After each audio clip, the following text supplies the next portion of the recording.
السلام علیکم ورحمۃ اللہ وبرکاتہ۔ ناظرین کیسے ہیں آپ؟ اللہ تعالیٰ آپ کو ہمیشہ اپنی حفظ و امان میں رکھے۔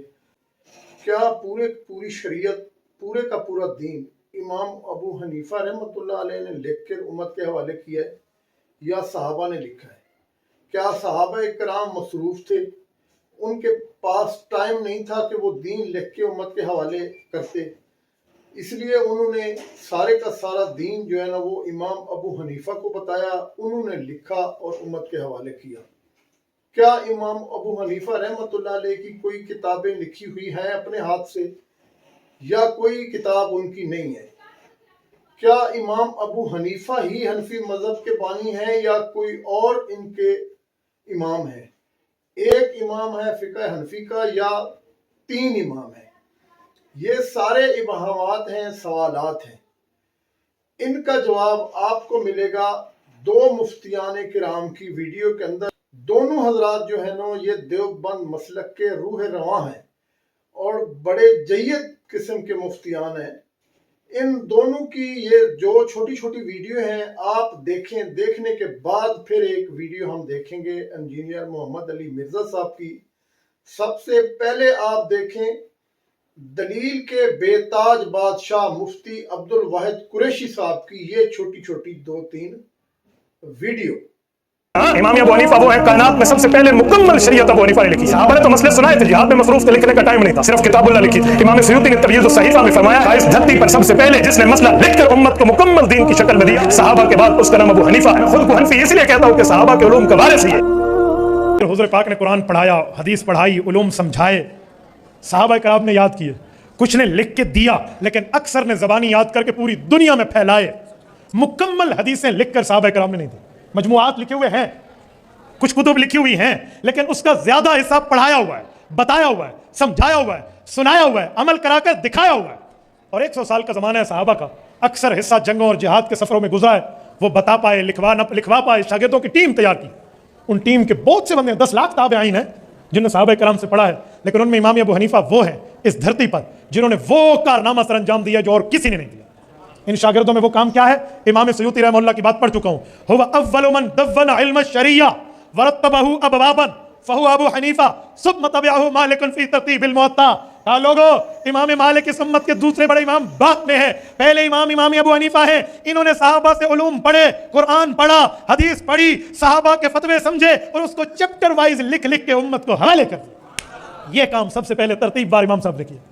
فقہ کی کتابوں میں امام صاحب کے زمانے میں تھی یا نہیں تھی؟ بھئی یہ تو یہی سوال ہے کہ 2 گتوں کے درمیان قرآن کریم حضور پاک کے دور میں نہیں تھا، پیغمبر کے صحابہ نے لکھ دیا ہے، تو کیا اعتراض ہوا؟ امام صاحب رحمۃ اللہ نے کچھ کتابیں خود لکھی ہیں، کچھ ان کے شاگردوں نے لکھی ہے۔ کتاب الاثار امام ابو حنیفہ رحمۃ اللہ کی لکھی ہوئی ہے، اس طرح فقہ اکبر امام ابو حنیفہ رحمۃ اللہ کی لکھی ہوئی ہے، کتاب آداب المعلم امام صاحب رحمۃ اللہ کی لکھی ہوئی ہے، باقی معاملات ان کے شاگردوں کے لکھے ہوئے ہیں۔ جی ناظرین، آپ نے مفتی عبد الواحد قریشی حافظ اللہ کی جناب باتوں کو سنی ہے کہ انہوں نے جو دلیلیں آپ کے سامنے رکھی ہیں آپ نے بغور ان کو سن لیا ہوگا کہ وہ کہتے ہیں کہ صحابہ کرام رضوان اللہ علیہ مجمعین کے پاس تو ٹائم نہیں تھا، وقت نہیں تھا، وہ تو بڑے مصروف ہوا کرتے تھے، تو پورے کا پورا دین جو ہے نا امام ابو حنیفہ رحمۃ اللہ علیہ نے لکھ کے امت کے حوالے کیا ہے۔ گویا وہ فقہ حنفی کو حنفی مذہب ثابت کرنے کے اوپر تلے ہوئے ہیں، اور ان کی یہ کوشش ہے کہ فقہ حنفی جو ہے نا وہ ہر بندے تک پہنچ جائے اور لوگ اس کے اوپر منو اسی طرح عمل کریں جس طریقے سے میں چاہتا ہوں، لیکن ایسا ممکن تو نہیں ہے۔ لوگوں کے پاس دلائل ہیں، قرآن و حدیث ہے، رسول اللہ صلی اللہ علیہ وآلہ وسلم کی ساری باتیں احادیث کی صورت میں امام بخاری، امام مسلم اور دیگر ائمہ کرام نے ہو بہو پہنچا دی ہیں اور انہوں نے حق ادا کر دیا ہے، لیکن موصوف بضد ہیں کہ فقہ حنفی ہی جو ہے نا وہ حق ہے، سچ ہے۔ اب ان کی جو ہے نا وہ مخالفت میں نہیں کہتا ہوں، انہوں نے اپنی طرف سے ایک دلیل دینے کی کوشش کی ہے۔ مفتی طارق مسعود صاحب نے دیکھیں، انہوں نے ان کی یہ ساری جو دلیلیں تھیں ان کو رد کر دیا اپنی اس ویڈیو کے ذریعے۔ انہوں نے سب سے پہلے تو کہا ہے کہ جناب امام ابو حنیفہ رحمۃ اللہ علیہ کی کوئی کتاب ہی نہیں ہے۔ پھر انہوں نے کہا ہے کہ جناب ان کے شاگردوں نے لکھی ہے، ساری کتابیں انہوں نے لکھی ہیں۔ امام مقصد پھر ایک نہ ہوا، 3-4 ہو گئے نا، امام محمد بھی ہو گئے، امام ابو یوسف بھی ہو گئے، امام ظفر بھی ہو گئے، امام ابو حنیفہ آلریڈی ہیں ہی ہیں۔ تو اس کا مقصد ہے کہ امام ابو حنیفہ کو ہی مذہب کا بانی کہنا یقیناً یہ غلط ہے۔ پھر 4 ائمہ کرام بنتے ہیں فقہ حنفی کے.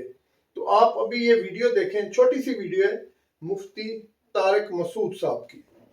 اگر امام ابو حنیفہ نے کوئی ایسی مخصوص کتاب لکھی ہو تو بتا دیں. محمد انصار انڈیا سے. امام ابو حنیفہ نے خود کوئی کتاب نہیں لکھی، البتہ امام ابو حنیفہ کے جو اقوال تھے اور جو انہوں نے قرآن و حدیث سے مسائل مستنبط کیے ہیں، تو امام ابو حنیفہ کے شاگرد امام محمد نے لکھی ہیں 6 کتابیں، جامع صغیر، جامع کبیر، سیر صغیر، سیر کبیر، اور المبسوط، اور ایک اور کتاب ہے الزیادات.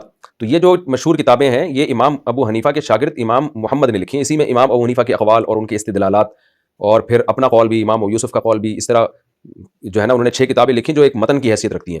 اور پھر انہی کتابوں کی بیس پر آگے فقہ حنفی میں مزید کتابیں لکھی گئیں، پھر ان پہ شروحات لکھی گئیں، ان پہ حاشیے چڑھے. تو اگر کوئی فقہ حنفی پڑھنا چاہتا ہے تو وہ جو فقہ حنفی کے جو مشہور کتابیں ہیں، قدوری ہے اور ہدایہ ہے، یہ ہدایہ جو ہے یہ بھی امام محمد کی جو کتاب تھی نا، ایک تو قدوری اور امام محمد کی کتاب جامع صغیر، جامع کبیر، سیر صغیر، سیر کبیر، ان کتابوں کا مجموعہ ہے یہ، یعنی ہے ذرا ڈیٹیل میں. تو پھر انہی کی شروحات میں پھر فتاویٰ کی کتابیں ہیں. تو کوئی فقہ حنفی اگر پڑھنا چاہتا ہے نا تو ایسا نہیں ہو سکتا کہ ایک کتاب پڑھ لے وہ، کیونکہ بعض دفعہ یہ بھی ہوتا ہے کہ امام ابو حنیفہ کا قول ہوتا ہے لیکن اس میں فتویٰ نہیں دیا گیا ہوتا کسی بھی وجہ سے. اس کی وجوہات جو اصول فقہ ہیں ان میں پڑھائی جاتی ہیں کہ مشائخ نے بعض دفعہ فتویٰ دیا ہوتا ہے صاحبین کے قول پر، امام ابو حنیفہ کے قول کو چھوڑا ہوتا ہے، بعض دفعہ امام ابو یوسف کے قول پہ فتویٰ ہوتا ہے. مثال کے طور پر جو قضا کا جو باب ہے، عدالتی مسائل ہیں، اس میں امام ابو حنیفہ کے قول پہ نہیں فتویٰ ہوتا بلکہ امام ابو یوسف کے قول پہ فتویٰ ہوتا ہے. وجہ اس کی ہے کہ وہ پریکٹیکلی جج رہے ہیں، قاضی القضاء تھے اس وقت، عالم اسلام کے سب سے بڑے جج تھے وہ اسلامی دنیا کے، تو اس لیے ان کا ایکسپیرینس زیادہ تھا. تو لیس العلم کالمعاینہ، علماء کہتے ہیں جس نے تجربہ کیا ہو نا اس کا علم زیادہ ہوتا ہے اس فیلڈ میں جس میں اس کو تجربہ ہو. تو امام ابو حنیفہ کو تو قاضی کا عہدہ دیا گیا، آپ نے قبول ہی نہیں کیا، اور امام ابو یوسف تو قاضی بنے بلکہ اس وقت کے سب سے بڑے قاضی تھے. تو اس لیے قضا کے باب میں ان کا ایکسپیرینس زیادہ ہے تو ان کے قول کو بھی زیادہ اہمیت دی گئی ہے، ان کے فتوے کو بھی زیادہ اہمیت دی گئی ہے. تو اس طرح فقہ حنفی صرف امام ابو حنیفہ کے اقوال کا نام نہیں ہے، فقہ حنفی میں تو تینوں ائمہ کے اقوال جمع ہوتے ہیں جس میں دیکھا جاتا ہے کہ ترجیح کس کو دی جائے گی. اسی وجہ سے فقہ حنفی دوسرے فقہ کی نسبت جامع بہت ہے، اس میں جامعیت بہت زیادہ ہے کہ اس میں صرف ایک امام پر اکتفا نہیں کیا گیا بلکہ ان کے شاگردوں پر. بلکہ بعض دفعہ تو امام حنیفہ کے ایک شاگرد تھے امام ظفر، ان کے بھی قول پہ بعض دفعہ فتویٰ ہے. تو زمانے کے لحاظ سے، دلائل کے لحاظ سے ائمہ کرام نے کبھی ابو حنیفہ رحمہ اللہ کے قول کو ترجیح دی، کبھی امام ابو یوسف کے قول کو، کبھی امام محمد کے قول کو، بعض دفعہ امام ظفر کے قول کو ترجیح دی گئی ہے. بلکہ بعض دفعہ تو ایسا ہوا ہے کہ امام شافعی کا قول لے لیا گیا ہے، وہ بھی پھر فقہ حنفی ہی کا حصہ بن گیا. تو صرف امام حنیفہ کے قول نہیں، ہاں زیادہ تر امام حنیفہ کا قول لیا جاتا ہے، اور یا ان کے دوسرے نمبر پر ان کے شاگردوں کا قول زیادہ لیا جاتا ہے، چونکہ اصول پھر سب کے ایک ہی ہیں، بیسک جو اصول ہیں. تو اس لیے فقہ حنفی کوئی شخص ایسا نہیں ہو سکتا کہ صرف ایک کتاب پڑھ لے یا متن پڑھ لے اور وہ کہے کہ میں فقہ حنفی میں بتاتا ہوں فقہ حنفی کیا. یہ بالکل غلط ہے. آپ کو پراپر وے میں پڑھنا پڑتا ہے، پھر افتاء کا پراپر کورس کرنا پڑتا ہے آپ کو، اس کے بعد آپ پھر اس بات کے اہل ہوتے ہیں کہ آپ اس پہ فتویٰ دے سکیں. جی ناظرین، آپ نے مفتی طارق مسعود صاحب کی بات بھی سنی ہے. اب مفتی عبد الواحد صاحب کی باتوں کے اندر اور مفتی طارق مسعود صاحب کی باتوں کے اندر کتنا خلا ہے، اور یہی خلا آپ لے جائیں پیچھے تو ان ائمہ کرام کے اندر بھی اتنا ہی خلا تھا. وہ بھی ایک دوسرے سے اتنی محبت کیا کرتے تھے، وہ بھی ایک دوسرے کے لیے اسی طرح کی دلائل پیش کیا کرتے تھے. جس طرح ان کے اندر جو ہے نا وہ ہزاروں میل کا فاصلہ ہے، اسی طرح ان کے اندر بھی تھا. تو آپ دیکھیں نا، جو کتابیں مفتی واحد صاحب بتا رہے ہیں کہ امام ابو حنیفہ کی لکھی ہوئی ہیں، وہ مفتی طارق مسعود صاحب نے رد ہی کر دیا. انہوں نے ان کتابوں کا نام ہی نہیں لیا. وہ کہتے ہیں انہوں نے تو کوئی کتاب لکھی ہی نہیں ہے. اب جس امام نے کوئی کتاب ہی نہیں لکھی، وہ ایک پورے مذہب کا بانی کیسے ہو سکتا ہے؟ سوچنے کی بات تو یہ ہے نا. چلیں جی، میں مذہب نہیں کہتا ہوں، میں فقہ کہتا ہوں. ویسے مفتی عبد الواحد صاحب نے کہیں کہیں پہ لفظ مذہب بھی استعمال کیا. وہ کہتے ہیں میں اپنے مذہب کا دفاع کروں گا، بجائے مسلک کہنے کے انہوں نے مذہب بھی کہا ہے. میں وہ بھی ویڈیو نکال کے آپ کو دکھاؤں گا. تو مفتی صاحب نے تو ان کی بات کو بالکل ہی رد کر دیا. اب یہ کتابیں کچھ اور بتا رہے ہیں، وہ اور بتا رہے ہیں. اب دوسری بات یہ ہے کہ جو باقی ائمہ ہیں جنہوں نے احادیث کی کتابیں لکھی ہیں، امام بخاری رحمۃ اللہ علیہ، امام مسلم رحمۃ اللہ علیہ، ترمذی، نسائی، ابو داؤد، ان کی جو محنت ہے وہ تو رائگاں جاتی ہے. اگر آپ کہتے ہیں کہ یہ صرف خدمات ساری امام ابو حنیفہ کی ہیں، انہوں نے دین لکھ کے دے دیا ہے، تو پھر دین تو جناب سارا امام ابو حنیفہ رحمۃ اللہ علیہ نے لکھا ہے، تو وہ تو پھر ساری کتابیں جو ہیں ان کی فارغ ہو گئی. میرے بھائی اتنے بڑے بڑے بلنڈر چھوڑیں گے تو لوگ آپ کو چھوڑ کے بھاگ کے تو انجینئر صاحب کی طرف جائیں گے. انجینئر محمد علی مرزا صاحب کو آپ جتنی مرضی گالیاں دیں، ان کو آپ جو مرضی کہیں، ان کو آپ پلمبر کہیں، مستری کہیں، انجینئر کہیں، ٹیکنیکل انجینئر کہیں، میکینیکل انجینئر کہیں، ان کو ٹیلی کام کا انجینئر آپ بنا دیں، آپ کے لیے کوئی مسئلہ نہیں ہے. لیکن لوگ آپ کو آپ کے کرتوتوں کی وجہ سے چھوڑ کے ان کے پیچھے جا رہے ہیں، اور وجہ صرف یہ ہے کہ وہ قرآن و حدیث بتاتے ہیں۔ اب آپ نے یہ جو ساری باتیں دونوں حضرات نے کی ہے، ان کے اندر کتنا خلا ہے، اور اس خلا کو ثابت کرنے کے لیے امام ابو حنیفہ رحمۃ اللہ علیہ کی مخالفت کے اندر جو دیگر ائمہ کرام نے اپنے اقوال لکھے ہیں احادیث کی کتابوں میں، وہ ویڈیو آپ دیکھیں، انجینئر محمد علی مرزا صاحب کی ویڈیو دیکھیں کہ امام ابو حنیفہ رحمۃ اللہ علیہ کی مخالفت دوسرے ائمہ کرام نے کس قدر کی ہے۔ یہ چند ایک مثالیں صرف ہیں، آپ دیکھ لیں انجینئر صاحب کی ویڈیو، آپ کو دودھ کا دودھ تو پانی کا پانی ہو جائے گا، اور آپ سب سمجھ جائیں گے کہ یہ ڈرامہ کیا چل رہا ہے۔ تو ابھی آپ دیکھیں انجینئر صاحب کی یہ والی ویڈیو دیکھیں کہ آج کے تو 90% مسائل آج کے دور کے مسائل ہیں۔ ویڈیو کیمرے کا مسئلہ، انتقال خون کا مسئلہ، ریل گاڑی میں نماز کا مسئلہ، یہ امام حنیفہ، امام شافعی، امام احمد بن حنبل، امام مالک نے کہاں لکھا ہوا ہے؟ قیامت تک اجتہاد جاری ہے۔ یہ تو اسلام کی خوبصورتی ہے۔ اور یہ کہتے ہیں حدیث میں یہ مسئلہ کہاں لکھا ہے؟ بھائی حدیثوں میں اس لیے یہ مسائل نہیں ہے، اس میں رولز بتا دیے کہ قیامت تک کے لیے اجتہاد ہوتا رہے گا۔ اجتہاد اس امت کی اللہ نے سمجھ لیں ماتھے کا جھومر رکھا ہے کہ کسی ایک بندے پہ فکس نہیں رکھنا اس کو۔ کتاب اللہ، سنت، اجماع یہ ایبسولوٹ ہے، اجتہاد ریلیٹیو ہے۔ تو اب چونکہ ائمہ اربع جو ہیں وہ 4 امام ویسے بولے جاتے ہیں، ویسے تو امام تو بے شمار ہیں، 6 تو یہ بڑے امام ہیں، تو ویسے عموماً جو مشہور ہیں ائمہ اربع فقہ کے، امام ابو حنیفہ رحمہ اللہ تعالی المتوفی 150 ہجری، امام مالک بن انس المتوفی 179 ہجری، امام محمد ابن ادریس شافعی المتوفی 204 ہجری، اور امام احمد بن حنبل المتوفی 241 ہجری، رضی اللہ عنہم اجمعین وعلیہم السلام اجمعین ورحمہم اللہ اجمعین۔ ان چاروں کی نسبت سے ویسے ایک پنجویں بھی ہیں امام جعفر جو یہ نصاریہ دے استاد ہے، ان کو بھی مانے نا، وہ بھی اہل سنت کے ہیں نا، ٹھیک ہے نا جی۔ امام جعفر بن محمد باقر بن علی بن حسین بن علی جو اہل بیت میں سے، تو ان چاروں اماموں کی نسبت سے چونکہ ہمارے سب کانٹیننٹ میں یہاں پہ زیادہ حنفی ہیں، لہذا جو حنفی پبلک ہے اور ان کی علماء کی بھی اکثریت کو یہ چیزیں تو نہیں پتہ ہوتی ہیں، وہ تو سلیکٹیو کورس پڑھتے ہیں، اس لیے میں چاہ رہا ہوں کہ میں ان کے سامنے اپنا مقدمہ رکھ دوں تاکہ ان کو پتہ چل جائے۔ اگر ان کے بزرگوں نے ان کو اس حوالے سے نابلد رکھا تو اب کم از کم وہ اپنی اصلاح کر لیں، اور اندھی تقلید اور اندھے بن کے کسی کے پیچھے چلنا اس کا قلع کما ہو۔ اس حوالے سے میں ائمہ اربع یعنی 4 بڑے اماموں کی نسبت سے 4 مثالیں HD کیمرے میں دکھانے لگا ہوں اوریجنل کتابوں سے، اور بریلوی مکتبہ فکر کا ترجمہ میں دکھاؤں گا کیونکہ باقی لوگوں کو تو وہ گستاخ سمجھتے ہیں، تو بھی بریلویوں کا ترجمہ جی وہ کہتے ہیں جی ہمارے بزرگ بڑا ادب والا ترجمہ کرتے ہیں، میں وہ ادب والا ترجمہ پریکٹیکلی 4 مثالیں دکھاؤں گا۔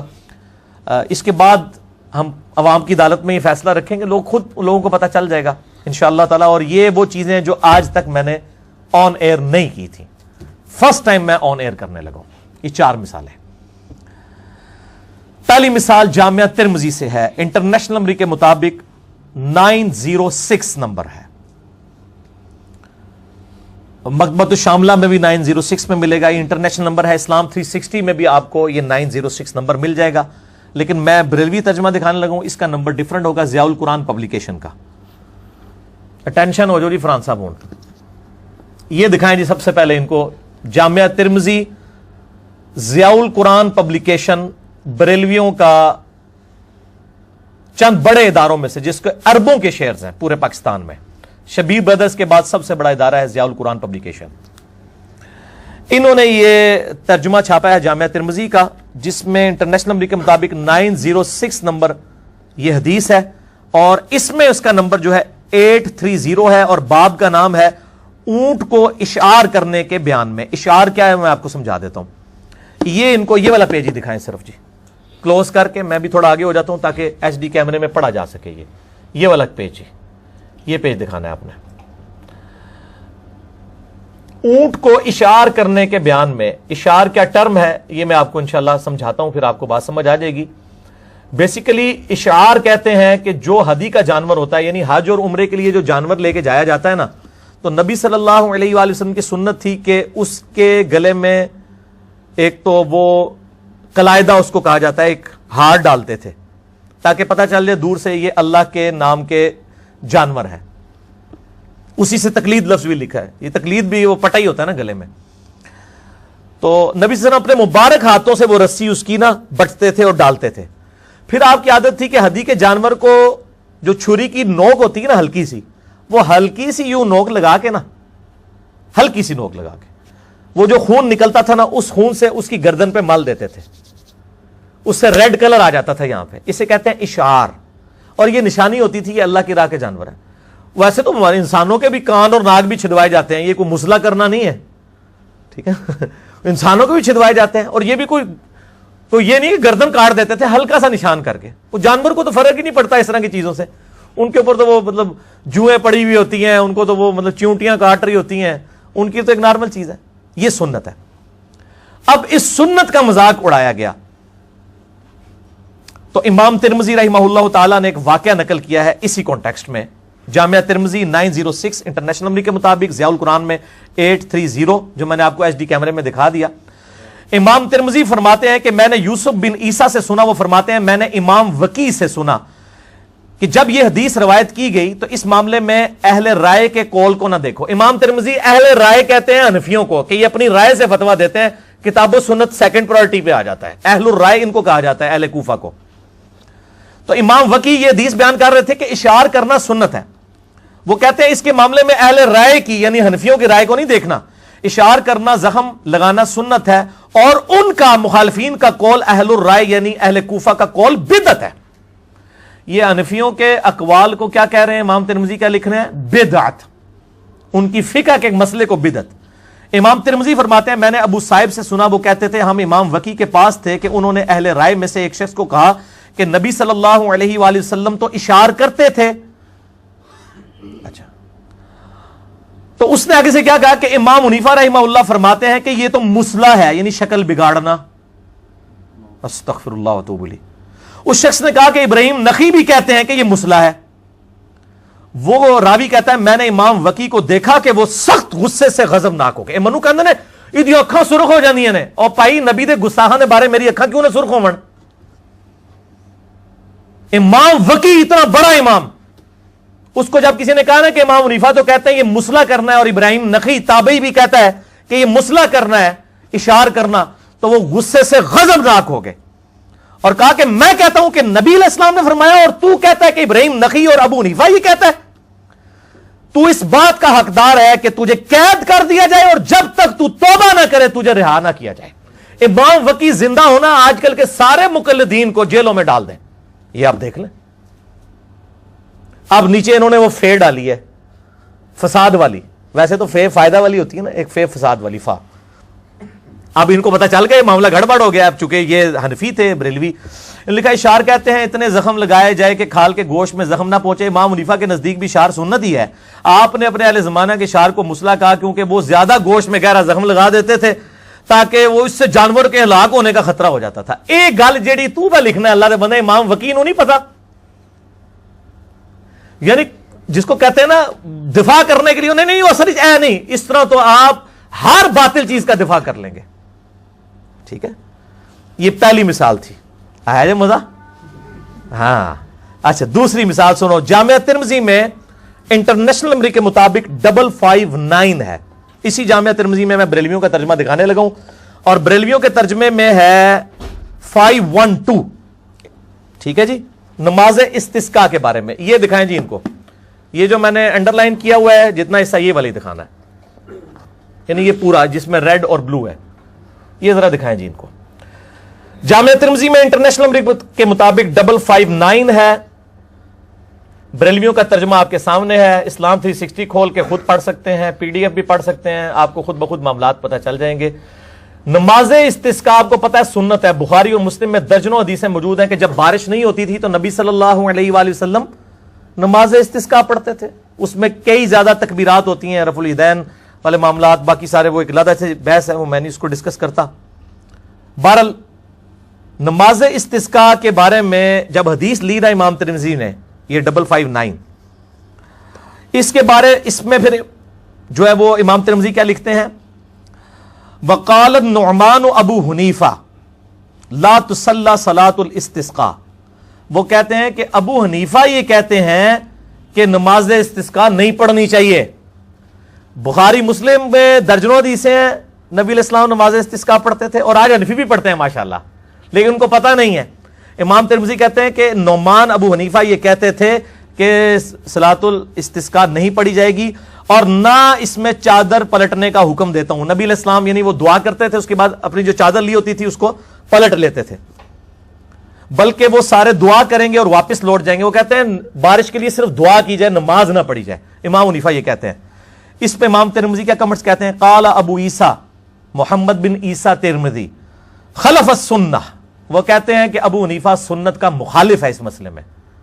انہوں نے یہ نہیں کہا اجتہادی غلطی ہو گئی ہے، غلطی نہیں کہا ابو حنیفہ سنت کی مخالفت کرنے والا ہے. کتنے سخت لفظ استعمال کیے ہیں امام ترمذی نے. ٹھیک ہے، تو یہ میں نے اس لیے پبلک کے سامنے رکھ دیا ہے تو معاملہ سامنے ہو جائے. ان کا بھی ذرا ترجمہ سنیں نا. حضرت امام نعمان ابو حنیفہ فرماتے ہیں استسقاء کے لیے نماز نہیں پڑھی جائے گی، نہ چادر پلٹنے کا حکم دیتا ہوں، بلکہ سارے دعا کریں گے اور واپس لوٹ جائیں گے. امام ترمذی فرماتے ہیں یہ بات سنت کے مطابق نہیں ہے. اے ترجمہ دیکھو کیسا بدلیا نے. عربی کے الفاظ کیا ہے؟ قال ابو عیسیٰ خلف السنہ، یہ سنت کی مخالفت کرنے والا ہے.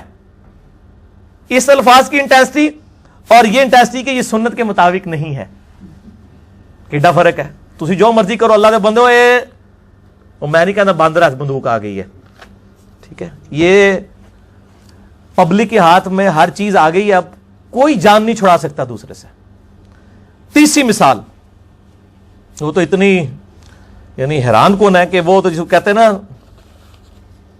ہر چیز ہی وہ دریائی کوزے میں بند ہو گیا ہے. یہ دکھائیں جی ان کو المصنف ابن ابی شیبہ، دنیا میں حدیث اور آثار کا سب سے بڑا مجموعہ، اگرچہ اس میں اکثر روایتیں ضعیف بھی ہیں، لیکن یہ امام حنیفہ رحمہ اللہ کے بارے میں کیا انہوں نے لکھا؟ المصنف ابن ابی شیبہ بخاری اور مسلم کے استاد ہیں، المتوفا 235 ہجری. انہوں نے ایک پورا چیپٹر بنایا ہے. اس چیپٹر کا نام ذرا ان کو دکھائیں جی ایچ ڈی کیمرے میں. یہ نہ کہ یہ خود سے میں نے بنایا ہے. یہ چیپٹر ہم نے ہماری ویب سائٹ ahlsunnatpak.com پر ریسرچ پیپر نمبر 17 کے نام سے 487 آثار اور روایات ہم نے اپلوڈ کر دی ہیں پی ڈی ایف فارم میں. بہت اچھا paper number 17 number download کر کے پڑھ سکتے ہیں یہ اردو ترجمے کے ساتھ. یہ امام ابن ابی شیبہ، یہ 11ویں جلد ہے میرے ہاتھ میں. انہوں نے ایک پورا باب بنایا، اس کا نام ہے کتاب الرد علی ابی حنیفہ.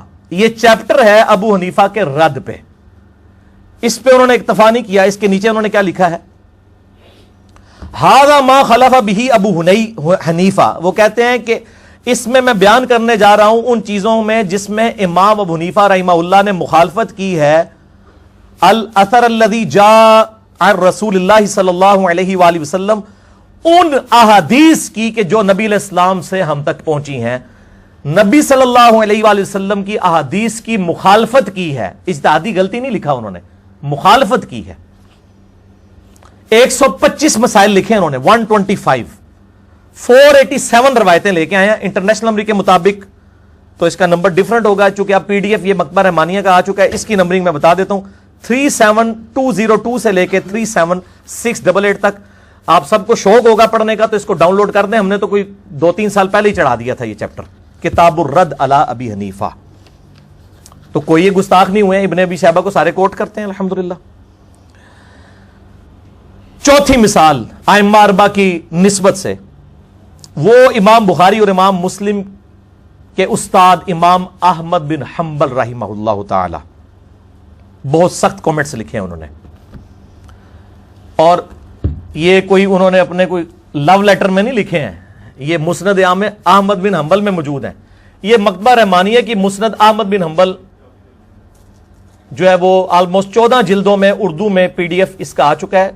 آپ کے پاس یوٹیوب پہ بھی آپ دیکھیں تو میں نے کئی کلپس کے اندر اس کو دکھایا ہے، گوگل میں آپ کو مل بھی جائے گا. یہ مسند امام احمد بن حنبل میں انٹرنیشنل نمبر کے مطابق ہے جلد 5 صفحہ 357 میں. مکتبۃ الشاملہ کا نمبر ہے 23077، اور یہ جو میرے ہاتھ میں پی ڈی ایف ہے اس میں نمبر ہے 23415، اور اس کی جو ہے وہ جلد 10 ہے. یہ ان کو کیمرے میں ذرا دکھا دیں جی, پھر میں انشاءاللہ اس کو ڈسکس کرتا ہوں. یہ دکھائیں جی کہ امام احمد بن حنبل رحمہ اللہ تعالی نے امام ابو حنیفہ رحمہ اللہ کے بارے میں کس طریقے سے گفتگو کی. یہاں پہ پبلک کو انہوں نے جھوٹ مشہور کیا ہوا ہے. وہ جی امام شافعی جب امام حنیفہ کی قبر پہ جاتے تھے اونچی آمین کہنا چھوڑ دیتے تھے, رفع دانی چھوڑ دیتے تھے. اور جھوٹے ہو, اللہ دے بندے ہو, جھوٹ مار دے ہو, ماما ہوتے اتنا احترام کرتے تھے. تو اس لیے جب آپ مطلب حنفیوں کی مسجد میں ہیں تو رفع دان نہ کریں, تو ہم یہ کہتے ہیں ٹھیک ہے, جب پھر حنفی حج اور عمرے کے لیے جاتے ہیں مکہ مدینے تو آپ ان کو پڑھایا کریں کہ وہاں جا کے رفع دان شروع کر دیا کریں, کیونکہ وہ تو کرتے ہیں. ہاں ان دسو کریں گے, یہ اتنا حوصلہ کریں گے؟ یہ اپنے لیے ہے سب کچھ, یہ میٹھی میٹھی باتیں صرف دوسروں کو مشورے دینے کے لیے ہیں. اچھا, تو اب یہ جو میں نے آپ کو دکھایا ایچ ڈی کیمرے میں مسند امام احمد بن حنبل میں, اس میں کیا الفاظ ہیں؟ حدثنا اسحاق ابن یوسف, وہ کہتے ہیں کہ اسحاق ابن یوسف نے بیان کیا اخبرنا ابو فلانہ, کہ مجھے خبر دی ہے ابو فلانے نے. یہ ہم اردو میں بھی پنجابی میں بھی فلانا استعمال کرتے ہیں نا, ابو فلانا کذا قال ابی لم یسمعہ علی عمد وحدثنا غیرہ فسمہ یعنی ابا حنیفہ عن علقمہ. یہ احمد بن حنبل کا بیٹا کہتا ہے کہ میرے باپ نے جب مجھ سے حدیث بیان کی ہے تو اس نے لفظ ابو فلانا استعمال کیا ہے اور اس فلانے کا نام نہیں لیا, جبکہ مجھے, اور جان بوجھ کے میرے باپ نے نام نہیں لیا, جبکہ مجھے جب دوسری جگہ سے یہ حدیث پتہ چلی تو مجھے پتا چلا کہ یہ ابو فلانا جو ہے نا, یہ ابو حنیفہ کو انہوں نے کہا ہے ابو فلانا. حالانکہ احمد بن حنبل کو امام حنیفہ کا نام بھول گیا تھا یا ان کو نہیں پتا تھا, ان سے زیادہ کون جانتا تھا. یہ کہتے ہیں جی وہ باقی سارے امام تو ان کے شاگرد ہیں, جی شاگردوں کے شاگرد ہیں, لیکن انہوں نے کیا نام لیا؟ ابو فلانا. اور کہتے ہیں جب مجھے باقی روایتیں پتہ چلی مجھے پتا چلا اچھا یہ ابو حنیفہ عن علقمہ کر رہا ہے. جی حضرات محترم, آپ نے انجینئر صاحب کی ویڈیو بھی دیکھ لی ہے, پہلے کی دونوں ویڈیو بھی دیکھی ہوئی ہیں, اور آپ نے اب خود انالائز کرنا ہے کہ انہوں نے کون سا دین, کون سا مسلک پیش کیا ہے جس کے اپنے اندر اتنے تضادات ہیں, اتنے اختلافات ہیں, اتنے ابہامات ہیں کہ جس کی کوئی مثال ہی نہیں ملتی. دیوبند بریلوی ایک ہی فقہ کے ماننے والے ہیں اور وہ ایک دوسرے کو کافر تک کہنے پر مجبور ہے. دیکھیں کتنا بڑا ڈیفرنٹ ہے. اس کا مقصد کیا ہے کہ فقہ کے اندر ہی اتنی غلطیاں ہیں, اتنی کوتاہیاں ہوئی ہیں کتابیں لکھنے والے حضرات سے. اللہ تعالیٰ ان کے حال پہ رحم فرمائے, اللہ تعالیٰ ان کی یہ چھوٹی چھوٹی جو خطائیں ہیں معاف فرما دے, اللہ ان کے درجوں کو بلند فرمائے. اتنی مین غلطیاں انہوں نے کی ہیں کہ امت ٹکڑے ہوئی پڑی ہے. ابھی دیکھیں کہ باقی ائمہ کرام نے امام ابو حنیفہ رحمۃ اللہ علیہ کے بارے میں کیا کچھ کہہ دیا ہے, آپ نے خود سن لیا. اس کے اوپر مزید تبصرہ کرنے کی ہمیں کوئی ضرورت نہیں ہے, آپ سارے خود سمجھدار ہیں اور بالکل اچھے طریقے سے آپ انالائز کر سکتے ہیں چیزوں کو. تو میرا ویڈیو آپ کو دکھانے کا مقصد یہ تھا کہ ہمیں خود جو ہے نا وہ ہمارا دماغ کلک کرتا ہے کہ کہاں پہ کہانیاں اور بلنڈر چھوڑے گئے ہیں, کہاں پہ قرآن حدیث کے مطابق آپ کو سچ اور حق ملتا ہے. تو اللہ تعالیٰ آپ کو اور ہمیں حق سچ کو پہچاننے کی توفیق عطا فرمائے اور سیدھے رستے پر چلنے کی توفیق عطا فرمائے. وہ رستہ جس کو اللہ کے نبی صلی اللہ علیہ وآلہ وسلم نے پسند فرمایا اور ان کا بتایا ہوا راستہ ہے, اور وہی راستہ ہمیں سب کو جنت میں لے کے جائے گا انشاءاللہ. آپ اور میں سارے اسی راستے کے متلاشی ہیں انشاءاللہ تعالی. ہم خود بھی سچ کی تلاش میں ہمیشہ رہیں اور لوگوں کو بھی اس کے بارے میں بتاتے رہیں, تاکہ اس طرح کے جو نو باطل اور نظریات اور عقائد ہیں جن کے ذریعے امت کو گمراہ کیا گیا ہے, لوگ اس سے دور ہو کے سیدھے راستے کی طرف چل پڑیں. اللہ تعالیٰ آپ کا میرا سب کا حامی و ناصر ہو, اور اللہ اس طرح کے مفتیوں کو بھی ہدایت نصیب فرمائے. اجازت چاہتا ہوں. السلام علیکم ورحمۃ اللہ وبرکاتہ.